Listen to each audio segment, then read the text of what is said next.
சற்று முன் வெளியான முக்கிய அறிவிப்பின்படி தீபாவளி பரிசாக ரூபாய் 2000 விவசாயிகளுக்கு மத்திய அரசு சொன்ன சூப்பர் குட் நியூஸ். செய்தியை முழுமையாக கேட்கறதுக்கு முன்னாடி நம்ம சேனலை சப்ஸ்கிரைப் பண்ணலாம். சப்ஸ்கிரைப் பண்ணிக்கோங்க. மறக்காம பெல் பட்டனை கிளிக் பண்ணிக்கோங்க. அப்போ தான் நம்மளுடைய அப்டேட்டட் நியூஸ் உங்களுக்கு உடனுக்குடன் வந்து சேரும். நாடு முழுவதும் விவசாயிகளுக்கு PM கிசான் திட்டத்தின் கீழ் ஒவ்வொரு வருடமும் 6000 ரூபாய் நிதி உதவி வழங்கப்பட்டு வருகிறது. இந்த தொகை 2000 ரூபாய் வீதம் 3 தவணைகளாக விவசாயிகளின் வங்கி கணக்கில் நேரடியாக வரவு வைக்கப்படுகிறது. இந்த திட்டத்தின் கீழ் இதுவரை விவசாயிகளுக்கு 20 தவணை பணம் வழங்கப்பட்டுள்ள நிலையில் 21வது தவணை தொகை எப்போது கிடைக்கும் என எதிர்பார்த்து காத்திருக்கின்றனர். இந்நிலையில் 21வது தவணை தொகை இமாச்சல், பஞ்சாப், உத்தரகாண்ட் மாநில விவசாயிகளின் வங்கி கணக்கில் ஏற்கனவே செலுத்தப்பட்டு விட்டது. தமிழகம் உள்ளிட்ட மற்ற மாநில விவசாயிகளுக்கு வருகின்ற அக்டோபர் 18ஆம் தேதி வங்கி கணக்கில் பணம் வரவு வைக்கப்படும் என கூறப்பட்ட நிலையில் விவசாயிகள் தீபாவளியை கொண்டாட உதவும் வகையில் 2000 ரூபாய் தவணை தொகை இன்னும் முன்கூட்டியே வரும் வாரத்தில் வழங்க மத்திய அரசு முடிவு செய்துள்ளதாக தகவல் வெளியாகி உள்ளது.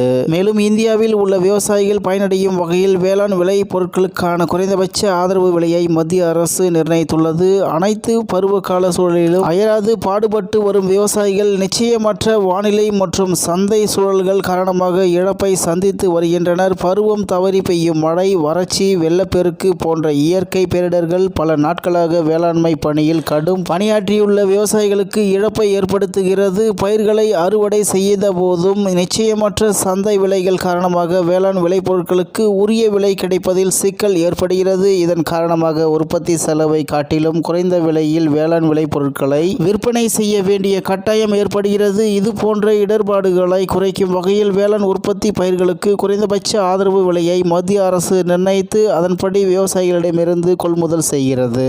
அதன்படி ஒவ்வொரு பயிர் பருவத்திலும் இந்திய விவசாயிகள் வானிலை மற்றும் சந்தை நிலவரங்களால் பாதிக்கப்படுகின்றனர். திடீரென்று ஏற்படும் இயற்கை சீற்றங்கள் பல மாத உழைப்பை சில நாட்களில் அழித்துவிடும். பயிர்கள் வெற்றிகரமாக அறுவடை செய்யப்பட்டாலும் சந்தை விலையில் ஏற்படும் ஏற்ற இறக்கங்கள் விலைவாசிகளை குறைந்த விலைக்கு விற்க கட்டாயப்படுத்துகின்றன.